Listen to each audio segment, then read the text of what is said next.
Assalamualaikum dan salam sejahtera, sama Ikram. Bertemu kita dalam cerita M-Star. Baiklah, bukan kali pertama nama individu ini menjadi perbualan netizen apabila tindakannya menyelar tindakan beberapa individu terkenal menjadi perbalahan. Persoalannya kenapa? Adakah seperti yang didakwa dia ingin mencari publicity ataupun benar mencari keredaan ilahi? Dan untuk bercerita lebih lanjut mengenai perkara itu, kami membuka anda secara eksklusif Piu Amin.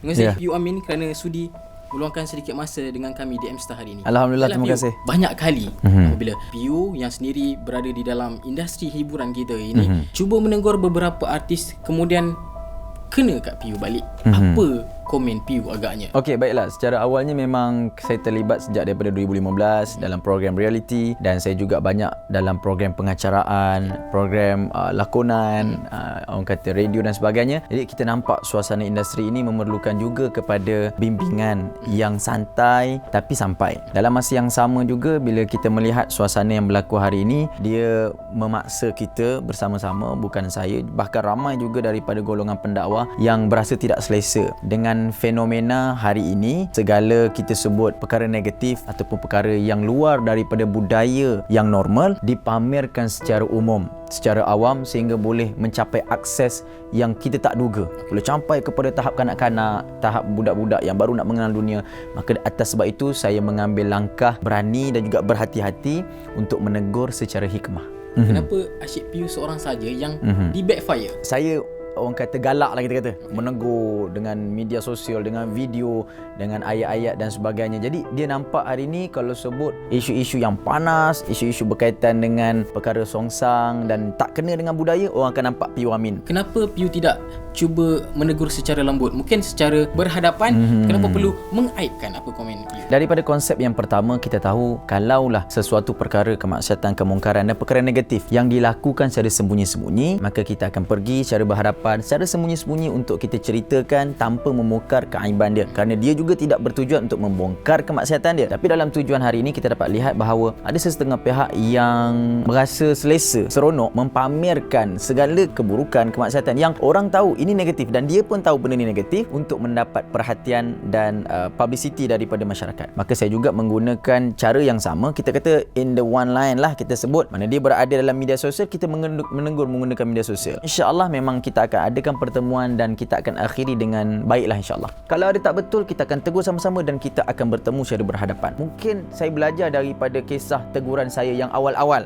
kepada seorang ikon selebriti yang saya sebut juga dengan gaya santai yang agak keras, tapi suara tu agak macam kasar lah kan. Oi, kau ni kau aku. Dan saya belajar, saya tukarkan kau aku kepada saya awak, saya kamu, kerana saya juga perlu belajar cara untuk menegur dan menasihati kepada golongan-golongan seperti ini. Seminggu dulu ini kecoh apabila Piu menegur Datuk Seri Alim Syukri, Nur Sajat dan juga Du Cinta. Menjadi perhatian netizen apabila Piu kena balik. Dikatakan munafik, Piu tak ada job, cuba mencari publicity, menumpang publicity mereka. Apa komen Piu?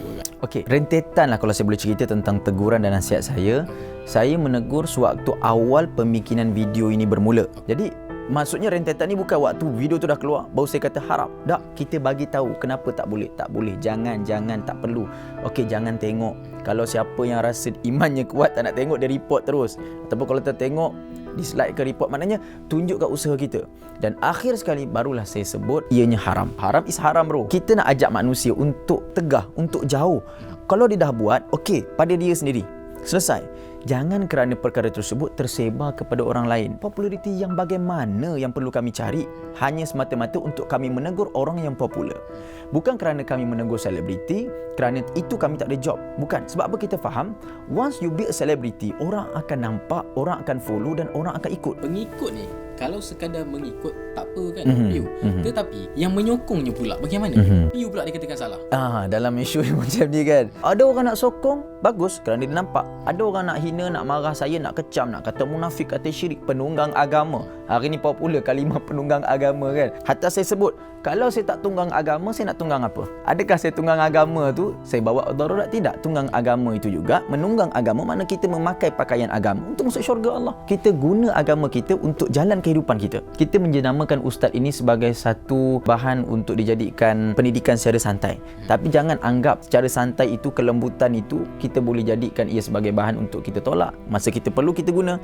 Waktu nak semayang hajat kita panggil, waktu nak doa kita panggil, waktu nak selawat masa kahwin kita panggil. Tapi bila ustaz tegur kita tak nak dengar. Kerana saya sebut banyak kali, azab ataupun bencana yang berlaku di tempat kita bukan kerana ramainya orang yang melakukan maksiat. Orang yang melakukan banyak maksiat itu juga antara punca, tapi bukan kerana ia saja, tapi kerana ramainya orang-orang yang baik yang senyap. Maka sebab itu kita kena bergerak sama-sama. Tak kira ustaz, tak kira pendakwah, tak kira siapa saja yang nampak itu adalah kebaikan, sebar kejahatan, tegur, nasihat dan elak kemungkaran. Itu tanggungjawab kita. Kita tak boleh lari. Memetik kembali pada lagu Bobo di mana itu, salah seorang daripada penyanyi lagu tersebut ada meninggalkan komen di ruangan Instagram Ustaz. Seperti apa yang saya baca, katanya beginilah Ustaz dah menonton video klip ini yang dikatakan haram. Tetapi apabila Ustaz dah menonton yang Ustaz kata haram tu, bermaksud dosa Ustaz sendiri sudah melimpah. Bila saya menonton, saya melihat, kita nak kena tahu juga. Bila kita yang nak menegur, kita pendakwah, kita nak tengok betul ke video ni tak elok. Okey, kita tengok atas dasar apa? Bukan kita menyokong, bukan kita nak kata bagus untuk teruskan. Maka bila kita menonton, kita melihat dan kita tegur, itu tidak dikategorikan dalam bab maksiat. Kalau kita tak cegah hari ini, kalau kita tak tegur dengan nada yang serius, membawa darurat kepada orang lain. Datuk Seri Alif Syukri melancarkan lagu nasyid. Kedamaian,